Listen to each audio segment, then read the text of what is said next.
হরে কৃষ্ণ। আর কাকে বিশ্বাস করব বলুন? এক সময় ডাক্তারদেরকে বলা হতো ভগবানের পরে যদি কেউ থাকে তাহলে ডাক্তার। দ্বিতীয় স্থানে ডাক্তারদেরকে বলা হতো।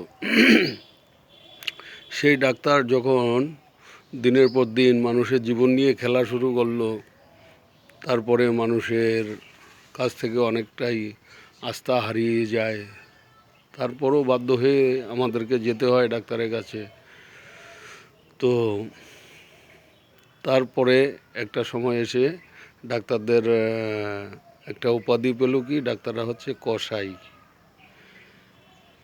তো কসাই উপাধি নিয়ে বেশ কিছু বছর চলার পরে আজকে ডাক্তাররা উপাধি পেয়েছে জঙ্গি। তো আপনারা ডাক্তারদের কাছে যেতে গেলে 100 বার ভাববেন। বিশেষ করে মুসলিম কোনো ডাক্তারের কাছে যেতে গেলে আপনাদেরকে 100 বার ভাবতেই হবে। সাবধান।